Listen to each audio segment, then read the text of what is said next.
ice cream, logical cream, flavors. Let's make a move, get away, what's your flavor? Tell me what it is again. What you like, get it twice, what's your style? Let's get crazy, let's get lit, let's get wild. Take you out, show you off, what's your flavor? Tell me what it is again. Anywhere in the world, take you mild. Show me the real, you go and let it out. Your flavor, vanilla minks on brown cones, rainbow sprinkles on your AP two-tone. I ain't about materials, is habitual for the infinity to get spiritual. I ridicule your decisions in the specimen. Make guys like me had to step up, be the better man. Baby, I know your flavor, green apple colored gators. I ain't a rich man yet, I'm gathering data. I'm saying. What's going on? What's going on? It's your boy Icon, and we here on 95 South TV once again. First and foremost, I got to thank God for this opportunity because y'all know I don't never come on here without him his praise, because without him there'd be no reason or no way I will be able to do this each and every week, whatever. So so I'm gonna go ahead and introduce this man without further ado. This is one of my brothers from back in the day, one of the guys that, in this business, I'm gonna say this, in this business, in this entertainment business, you very seldom meet solid people. A lot of them. You don't meet a lot of you. It's like having friends. You might meet one or two solid people in this business if you're lucky. And me and this man been rocking and rolling since about 2006, 2007. So we've been rock and rolling for 17 years. And, he a straight hustler, in every sense of the word of hustling. This man is that guy. You know what I'm saying? So without further ado, it's my man Cooly P, hip hop, in my mind, legend in the building. What's going on, fam? What's up, family? Yes, sir. Yes, sir. So, man, listen, so originally, I know you from what, Grand Rapids, right? Yeah, in Grand Rapids, Michigan, and Indianapolis, Indiana. Okay, Yeah. okay. So what's that like? Maybe 30 hour apart from each other, or you live a little bit in both? Yeah, I'm both. My father's side is Indianapolis, Indiana. My mama's side, Grand Rapids, Michigan. So Okay. I got the best of both worlds when it came to that. I never went to a school twice in 1 year, so I was back and forth between them. So either I get schooling from my dad, and then summer, Christmas, spring breaks with my mom, and then the next year schooling with my mom, and then summer, Christmas, spring break with my dad. So that's how they did it through my whole school life. So let me get this straight. So when you was in school, from like kindergarten to high school, you would flip flop schools every other year. Yeah, because at first, my dad came up to Indianapolis to Grand Rapids to meet my mom, Okay. and then once they got together, she moved down to Naptown, and then they had me there. And then after a Okay. while, when things didn't work out, she went back home, and that's how they did the parenting. So Huh. yeah, Oh wow. That's very different. I've never heard that before. And you hear about foster kids, where they change a lot of schools because of foster homes, or they might go to live with the dad or the mom, whoever living with for a few years, or the grandma, and then they go back home after 3 or 4 years, or whatever the case may yeah, be. But I've yeah, never heard it the way you had to do it. yeah. So, shoot, how was that? Like, was that crazy? How was that for you as a kid? Man, you know what? It was really smooth because coming up, I learned something every time I went to either place. So whatever I learned in Grand Rapids, I took it down to Naptown and turned some people on to what some things they never knew about. And then when I left Naptown, went back to Grand Rapids, I turned them on to some stuff they never knew about. So I always had an edge or niche on some things that the other didn't know about. And Okay. that's kind of like a kid coming up getting some fresh kicks that the rest of the school classmates ain't never seen. It's Yeah, like yeah. coming in with fresh gear. You get some, once you got the hookup or something from somewhere else ain't nobody else got. So that's kind of how it was for me. So I had game from both places that both places didn't know nothing about. So that was kind of advantage for me. Okay, okay. So being in Indianapolis and being in Grand Rapids, so who was the music that you listened to? Because you in the Midwest, so you Mhm. near the closest thing to you really far as a music hub was Chicago. So who was the artist that inspired you when you was young? And see, that's the thing about the Midwest. Is we listen to everything. You know, so it's coming in from New York, it's coming in from California, it's coming in from Texas, it's coming in from Florida. You know what I'm saying? Going all the way back, it's coming in from the Midwest itself. You know, so it's very diverse. You know what I'm saying? So New York had a lot starting off, you know, obviously, you know, the history of it. So and then once, you know, West Coast kind of flew in there, man. But it just all depends, man. You know, Midwest is so filled with different varieties of levels of music, you know. So because you know, just think about R&B, Michael Jackson and all, everybody from Motown. You know what I'm saying? Everybody from the Midwest that's an artist, even Prince. You know what I'm saying? So it's just too much to I can't pinpoint just one. The whole industry had an impact on me as an artist. You know what I mean? So when I'm bumping and riding to Mom Dukes and what they listening to, throwbacks, or me and hip hop myself and, you know, loving what Run DMC and them did and whoever else back in the day out of New York and everybody. It's just down to Scarface and them out of Texas. We just got flooded with, I like to call a variety pack of music. I just think we like really musically inclined up here, soul in the Midwest, you know. So yeah. Okay, so what age will you start when you really started getting in music like seriously? I wrote my first rap in about sixth, seventh grade. I was about 11, 12 years old. Okay, Yeah. okay. That's Was what it I wrote. well? So was it something that your friends and people around you knew that you was into it, or was it just something you was doing on the side and wasn't telling nobody? Or how was that? How Yeah, did that? I was the first. It just hit me. You know what I'm saying? When, you know, I remember um, going out to buy like, excuse me, Dougie Fresh and the Get Fresh Crew 12-inch album, the vinyl. You know what I'm saying? And popping this stuff on my dad's stereo. Uh, it just gravitated towards me and just it was just something that was undeniable. Mm-hmm. And you know, so and again, it all really pretty much started out of New York first. Okay. You know, so but that's where it was when I first started buying 12-inch albums and asking dad, can I play these vinyls on his stereo? And, you know, so it just got me into it. Oh, okay, okay. So, and when it comes to, because you also not just being an artist, you also a beat maker or Hmm. whatever, also engineer, producer. So, did you get into that by necessity, or did you get into it by accident? The reason why I ask you like that is because I know a lot of times it's you know how it is, man. We've been Hmm. we brought like I said we've been knowing each other for a minute, and you know a lot of times you have to do stuff out of necessity because you can't Right. find the right people to work with. So you like I'm always just figure this stuff out on my own. So what Yeah. was it for you? Well, I'm a recording artist first. And I always knew that, you know, like writing, you know, my first song I wrote was Ruthless Villain. I was in art class. I was 11 years old, 12 years old. I remember it to this day. So writing is my first love. And I got intrigued by beat making. You know, back then, you know, you had a DJ, like one of my partners, he had a little keyboard where you can do a little bit of looping on it back then. But and then my homeboy, you know, he was blessed for his mama to buy him some 1200 Technique turntables. So, you know, we talking back in '88, Mm-hmm. and I was always kind of the youngest of the group. So everybody else always a few years older than me. So, you know, but we had what the package was, a DJ, we had the drum machine, and so but I didn't have those things. My partners them had all of those things because it cost money to have that stuff. So but Cooly always had the pad and the pen.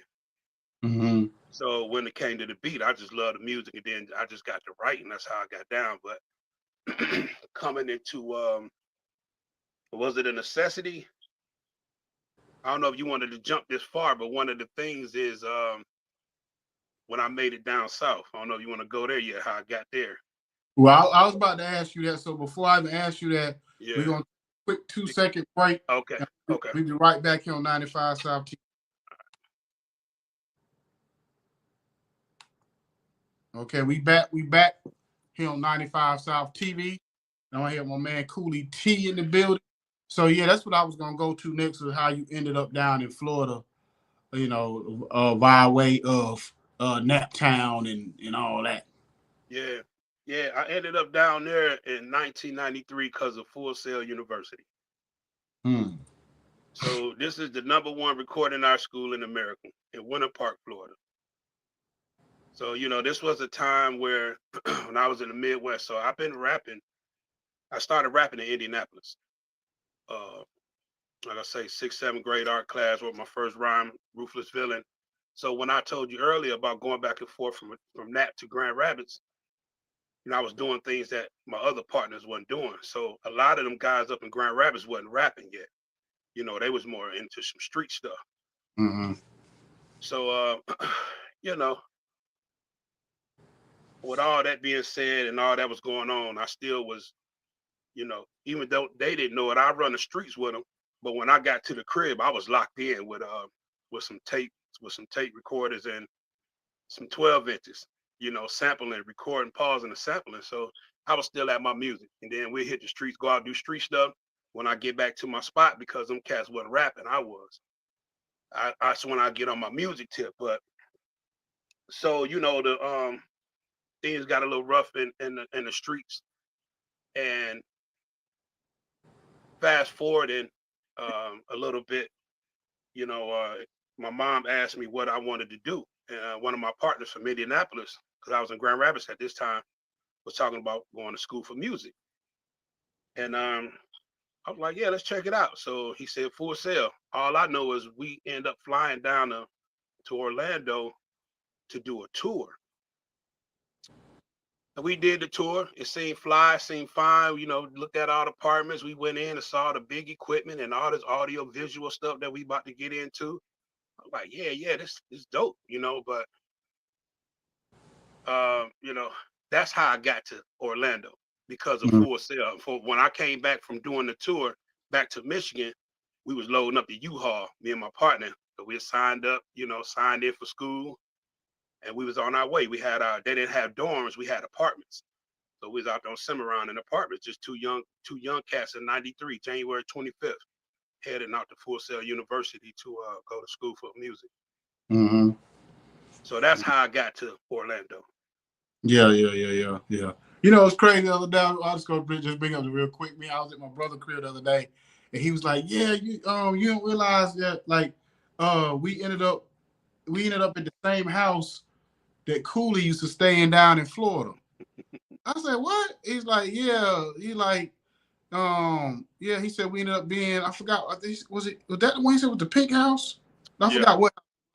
But he said Perry Ford and Bumby. yeah. He said he ended up in that house or the house beside it or something. He said, Yeah, yeah, like, okay, that's crazy. You know yeah, what I'm saying? But yeah, get back to it. So when you first got down, so moving around in Florida, was it okay? Because I know like when I met you in '06, '07, it was the scene down there was a little bit different. It was on yeah, fire. It was a lot of different yeah. places to perform. Yep, To yep, yep. a lot of people like it was hustling. It almost Yes, felt like sir. New York or somewhere in Florida doing Mhm, that frame. mhm, There's a lot mhm. of ways to hustle. You know what I'm Right. saying? When you first got down to Florida, was it that way? Because you got down there so early, like in the Yeah. '90s. So was it that kind of feel then? It was. I popped the show right out of Full Sail University in one of the big clubs off Colonial Drive through the So school. I mean, I got pictures right here that some of my homeboys, like I used to. It's funny because all of us that who I met was from somewhere else. They might have been New York, a couple homeboys from Las Vegas, a couple, and we formed a little clique, a little rap clique, and yeah, sure, I lost my train of thought. What you uh, asked me? no, I was basically saying, was the scene like Oh yeah, the scene the same, or was it better when you first no, came doing the the time we was running around? What was the difference, or what was it, you no know? for me it was the same. Okay. So when I got to Cats in 2000, around the 2000ish, and I call that because my period of '93, uh, getting there in January to go to Full Sail, and we hustled, man. We was grinding, we was hustling, doing some stuff on the low. We was getting money. We was doing music. I didn't finish Full Scale. I'm a Full Scale. I dropped out of there about 6 months into it or so, because to kind of go into what you asked me about, that I wanted to come into making beats and all that stuff, because what had happened was when I got to Full Sail is when I realized, not that I realized, but it just, confirmed that I was a recording artist versus doing all the technical stuff. Like, that was cool. It was cool and all to see all the, how you mix and audio engineer different things, how you work the decimals and frequencies, you know what I'm saying? And MIDI, everything, dude. All that was cool, but that wasn't in my spirit to do.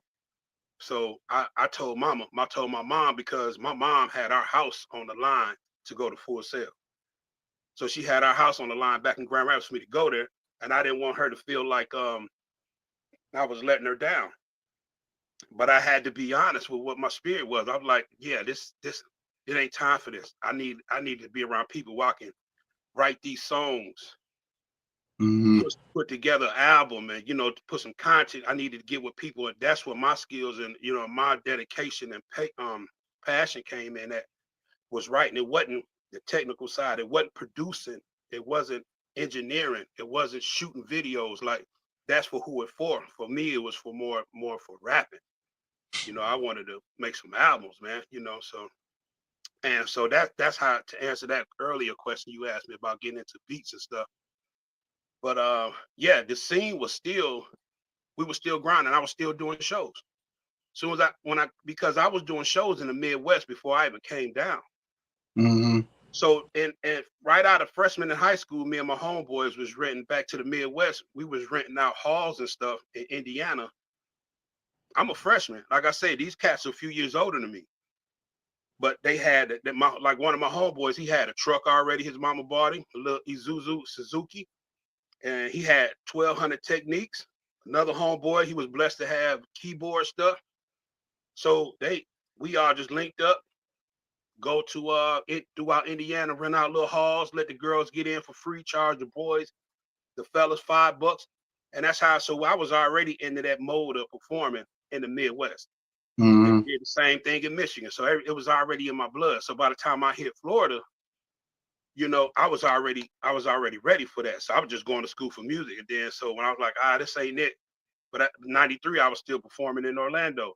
So by the time me and you hit 2000 something, I was just still in, I was still in mode of what I always been doing. So it just, just different people, but different times. But I was still doing what I always did, man. So I was always calling somebody on the phone. Hey, you got an open mic? Hey, you got something going on this weekend? Can we come down? And that's always been my MO, is to get on that mic, and let people know who I was, what my music was and stuff. So I was doing the same thing then too, bro. Yeah. Because the one thing that I always admired about you and your hustles, because from the time I met you, I don't even know, like, started Come Up Records, but from the time I met you, you always had Come Up Records, and you always was your own man, and Right.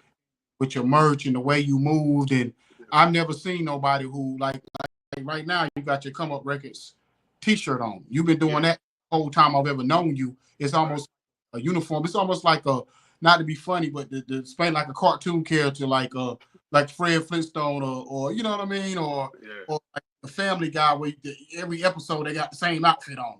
You know. So like for me, it's like, even though you have on different shirts and different styles, but every day you got on that Come Up Records, you represent that every day. And I've never seen nobody on an independent grind handle that independent grind the way you do.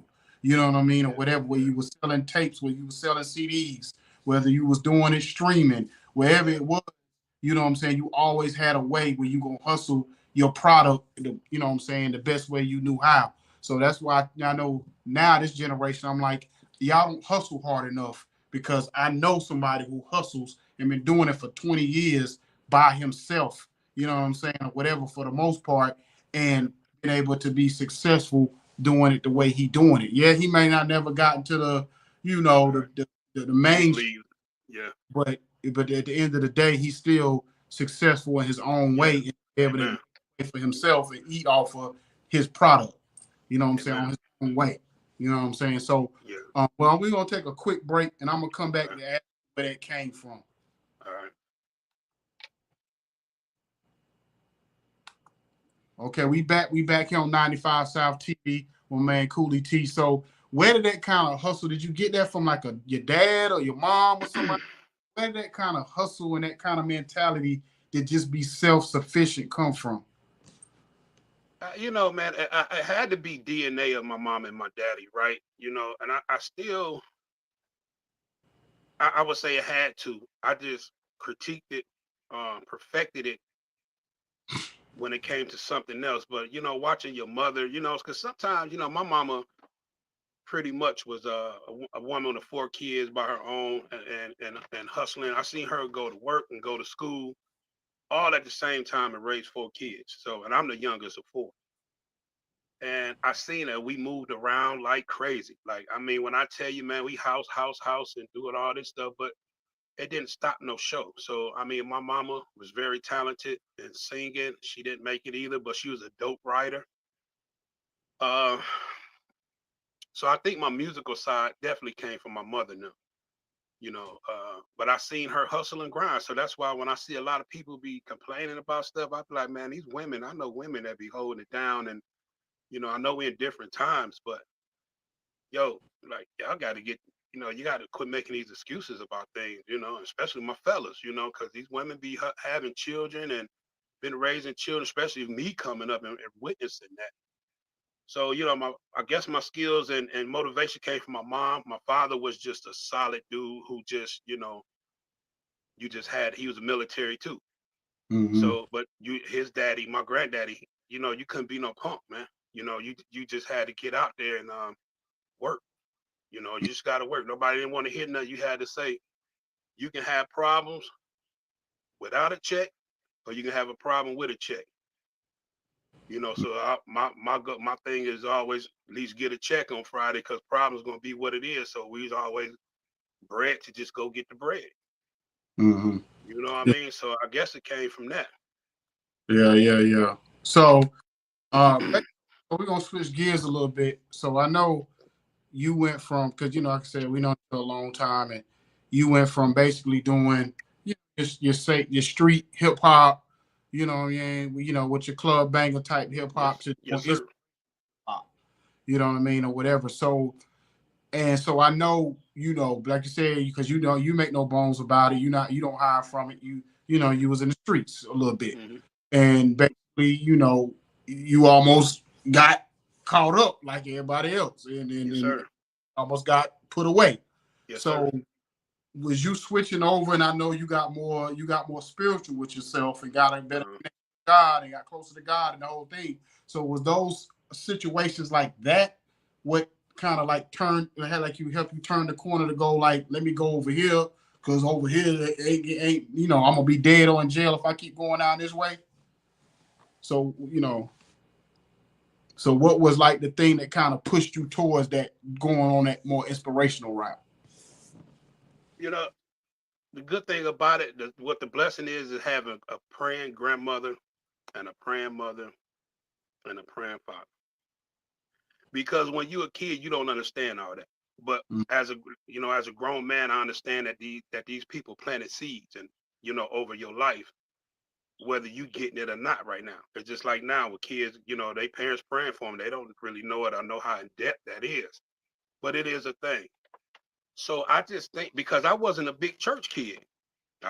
I wasn't no dude that just I'm gonna tell you, my mama, because me and my fast forward, my mama resting in peace now, but we used to have discussions about um well, you used to go to church, and I said, the only thing I remember about church is when they serve food on them Sundays. You know what I'm saying? Like, other Yeah, than that, huh? yeah, I said, yeah. You know I what I'm feel saying? When they downstairs, boy, and they got the food down there, that was a good day to be at church. You know what I'm saying? it. Yeah, Come on now. Other than that, I was running through the pews trying to go to the bathroom 30 times. You know what I'm saying? It just yeah. Because it's funny. You say that real quick. Because when I was a kid, and I tell people this all the time. I said I grew up in almost every black religion you could think of. or whatever. I grew up. My grandmother, she practiced. Her and my aunt practiced Jehovah's Witness. My mom was a Baptist. My granddad was a Methodist. So I kind of seen the world of everybody. And I remember going to those conventions for Jehovah's Witness out in Greensboro, North Carolina.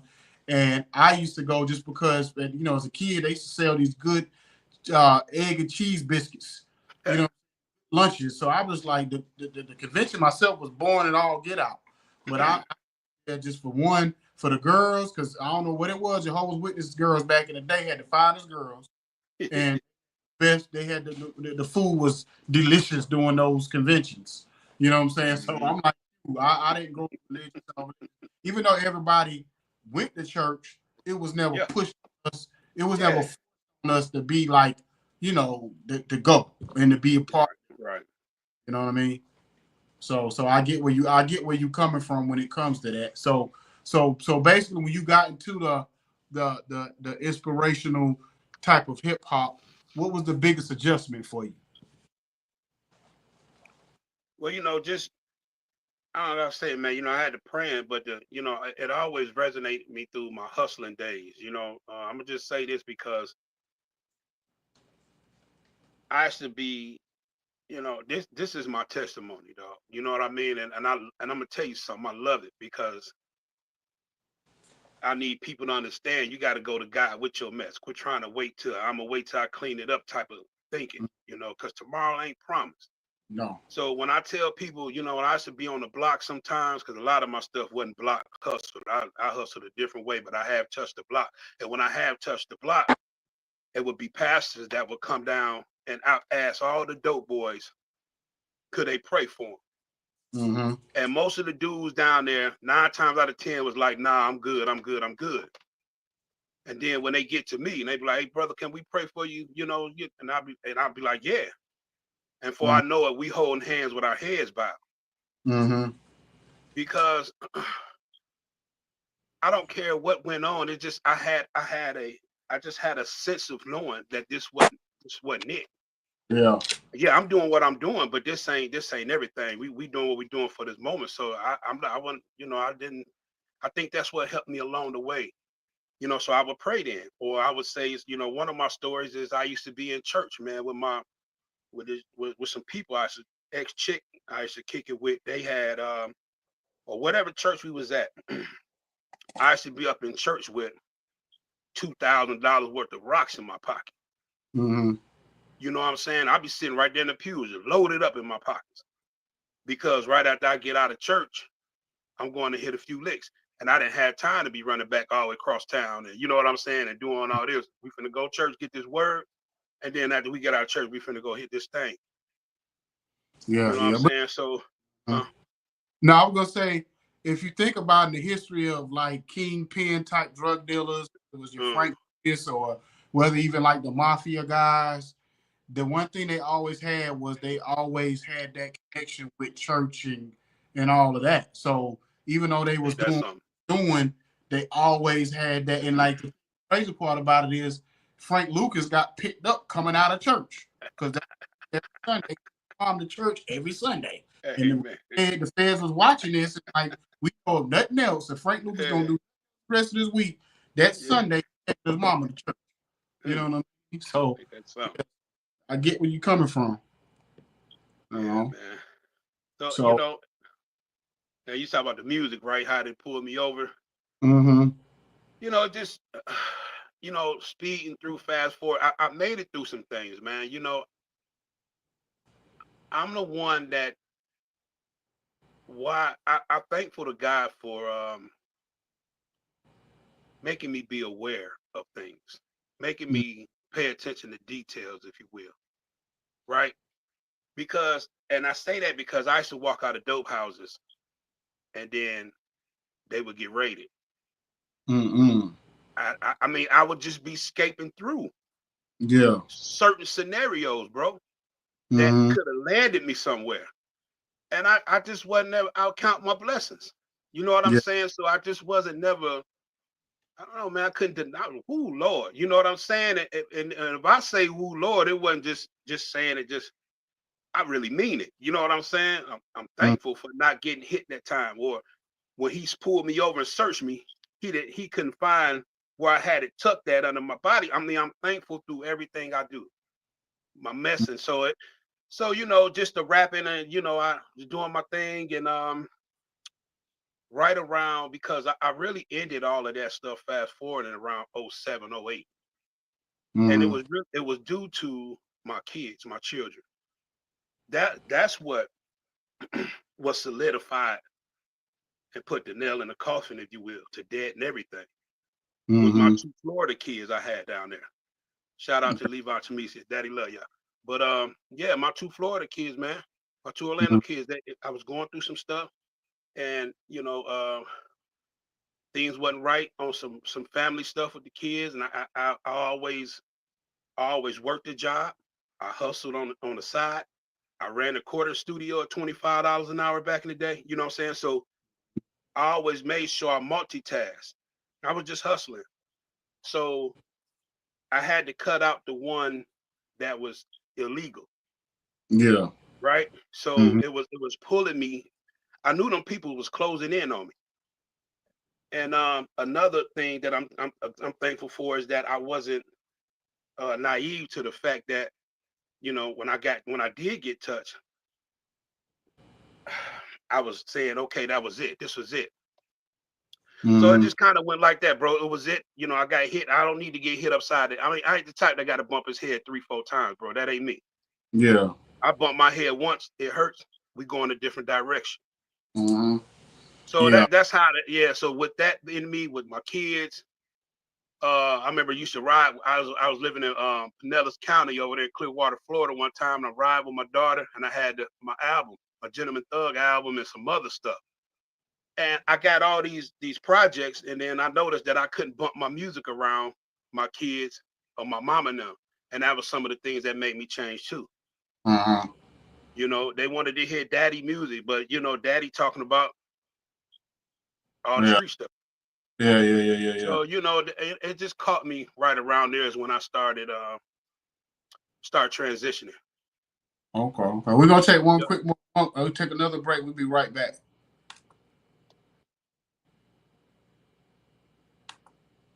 Okay, we back on 95 South TV. So basically, what did you do to Atlanta? Atlanta, well, around that 07, 08 time is when I left the streets alone, was selling dope down in Florida. When I left that alone around 07, 08, I went off to trucking school. Okay. So I ended up in trucking school in Tampa, Florida, around December, the end of 2007. And right around 08, because it didn't take me nothing but 2 weeks to get my truck, and I was already on it. You know what I'm saying? So right around that time, I did my last show in Lakeland, Florida. Hello. Somebody might remember that one. Oh, that was your last show? Central showcase? Yeah, man. Oh, wow. Yeah. That my last probably show. Yeah.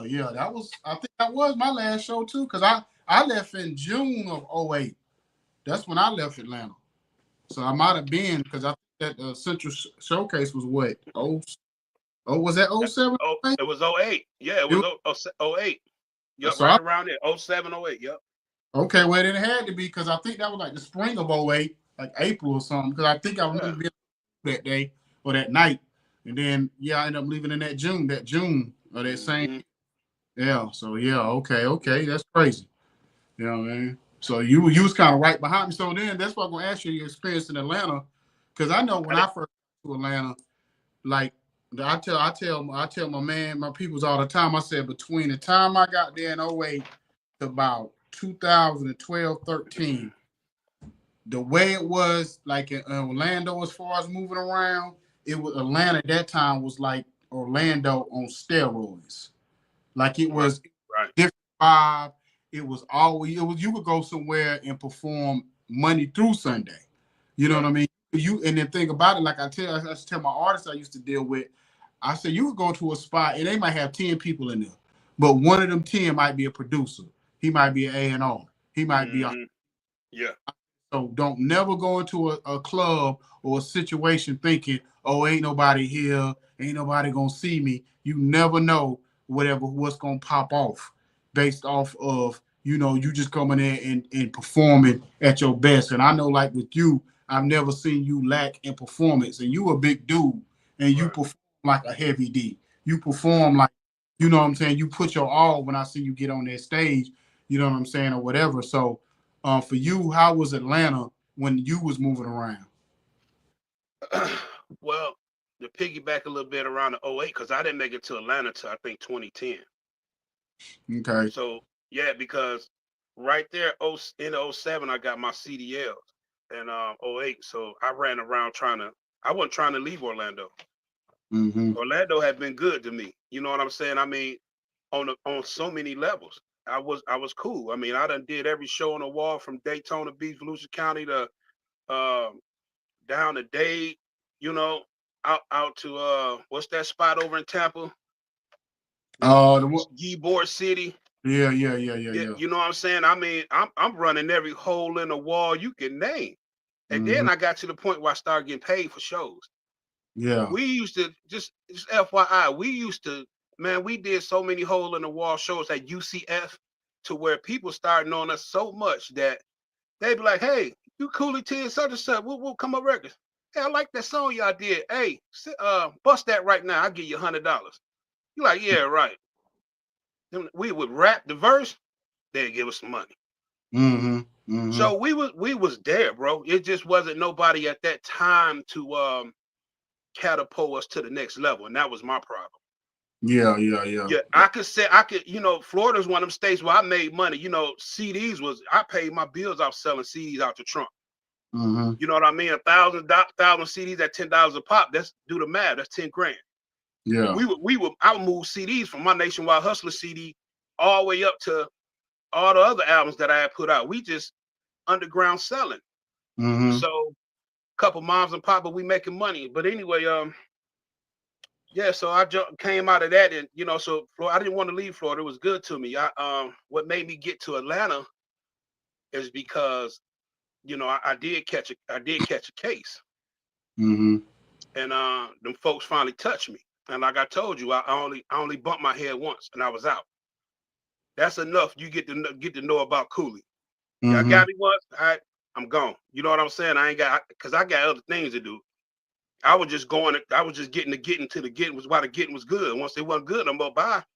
You know what I'm Yeah. saying? So because I was more than that side of the hustle of me. I got many hustle, but the legal one was way more than that. That's why it wasn't hard for me to transition into anything else. So, Probation and stuff for a while. huh? Was you on probation for a minute? I did hit probation for a minute. Okay, Yep. that's what I Yep. remember that. Yeah, because I was looking at 30 years on some stuff. Mm. So I got this little Ricky Dink lawyer, and slid through and made it through, and it was good because I always had an LLC, so I didn't have to do all the things that they require. Every time they say, "Oh, you think you got a business? Yeah, show us this." Boom, there you go. Show us that you need to go job hunt for this. No, I don't. I got this. Bam. So I always had a job. I always had my own legal business Mm-hmm. and whatever I did. So I didn't have to do all the extra stuff. Yeah, man. But I got through that, came out of that, and so I went to trucking school because talking about my kids. And then once I got out of trucking school, it was hard for me to get a job because at this point, I was trying to drive a Lynx bus, bro, the city bus. Mm-hmm. I couldn't get. I was trying to drive buses at Disney, but every Yeah. time my background came back, they was denying me.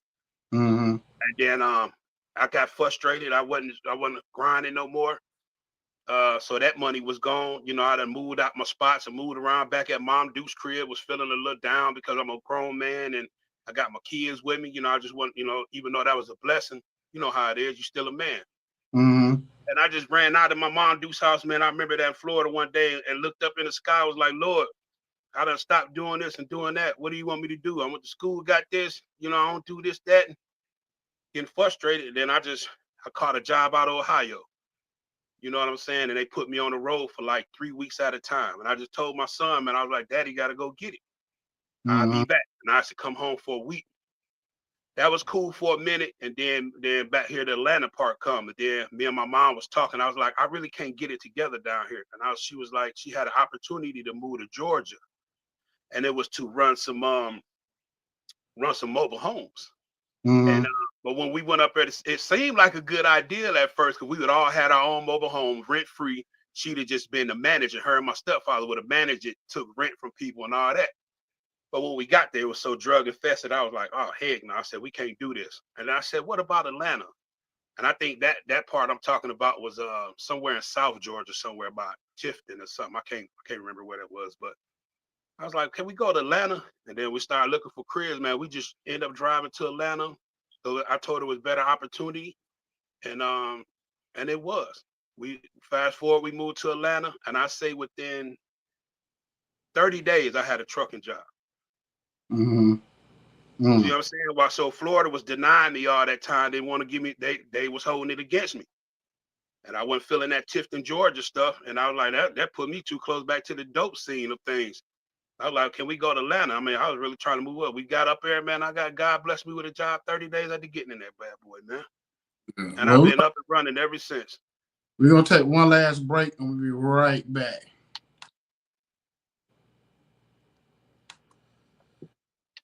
Okay, we back 95 South TV. I said, man, we're going to have to do a part 2 because I know the story is way deeper and a lot more to this. And being, like I said, this is basically a TV production. A 45 minutes, but yes, sir. Definitely going to have to do a part 2 to get the whole BT experience story. All right. No, because we just not really scratching the surface. Yeah. We ain't got into the Atlanta part of the whole story all in depth, and I know it's a lot more too. Yeah. You know what I mean? So I don't even know, when your next availability, but I'm gonna get with you. Either we do it next week or we figure it out to get this part 2 in. And I'll leave you with this, and that's where the gospel, if you want to call it that, rap came into play. It wasn't Florida. All that kicked in for me trying to understand what that was when I got the ATL, and that was a big surprise for myself too. Yeah, because it's funny because you talk. I don't know, but I'm gonna say this. I'm gonna let you shout out, like, say everybody can follow you because I know that's big for you on the marketing. That's what kind of, like, when I was in high school, I always thank God because I caught myself doing some thieving stuff back in high school, and we were stealing baseball cards and stuff and reselling them to the baseball store.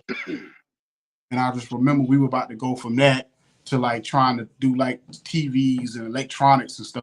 But we ended up getting caught up, my friends, where they actually got caught and they snitched on the rest of us. And I was like, it'll take one time, especially these PBE guys I've known since like knee high to a grasshopper days. And, we teenagers and y'all tell on me. And I'm like, they ain't their family. So I'm just like, nah, when I seen that, I said, yep, I'm out. I'm good on this whole street stuff. So anyway, so I'm going to let you shout out like where everybody can find you because I appreciate you coming on because I know you're so super man.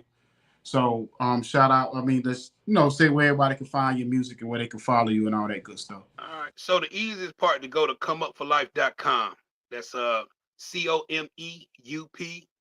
the number 4. life.com. Comeupforlife.com. The numeric number 4. Again, www.comeupforlife.com.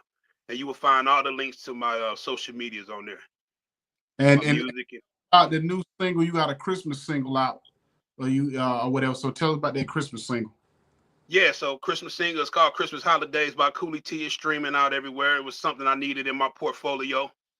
And I wanted to jump down and get it done. I've been like trying to get to it for years. And every time I looked up, Christmas is here. It was too late. So I slid in there now with one, but I'm going to tell you, I ain't done. So go ahead and check out the Christmas Holidays by Cooly. Prayfully, y'all be in Walmart shopping one day and you hear it playing, or make his way to the movie scene somewhere. So that's what we praying on, so. No doubt. Come. Well, I appreciate you coming on, my bro. Like I said, we got to get this full story in. Yeah, so, man. So basically, but I appreciate you coming on. Y'all continue to support this brother because he the hardest one of the hardest working people I've ever seen in this business on the independent grind. So salute to everybody. God bless everybody. Y'all have a wonderful week. It's your boy, I. Be out. Yeah.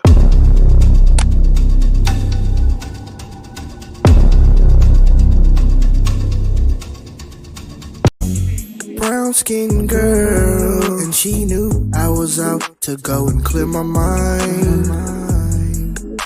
The girl, she's Yeah. Yeah. I appreciate that, brother.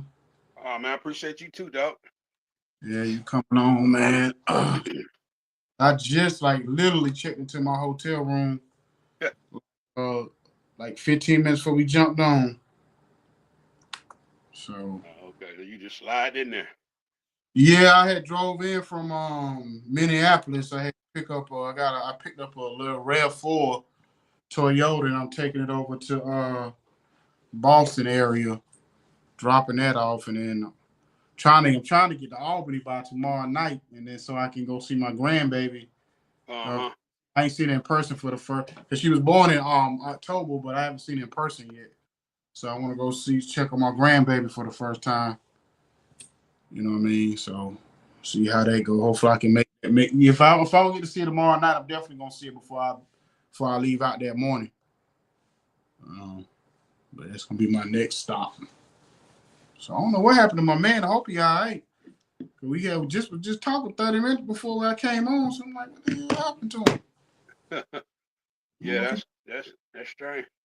Yeah. I'm like, yeah. Normally he would have texted me or something like, man, bro, something happened, or go ahead and do the show without me or something. He would have at least reached back out. So I'm about to call him in a minute, see what's good. All right. So Yeah. Other than that, you good? yeah, man, I'm straight, man. Like I said, man, just out here trying to keep this hustle going, and trying to just continue to, like I said, my thing is just working and focusing on trying to build this platform so I can start eating off of this. Right. Trying to get to the point where I can eat off of this and get some kind of check off of this, so I can kind of slow down everything else and kind of, especially get home more and be home at the house at the crib more. That's right. That's right, man. Like I said, we ain't getting no younger, and Nah. I want to be around my grandkids as they grow up. And yeah, man. I mean, and that's how I move, bro. So, because there's no dollar amount. I mean, you got to make money, but there's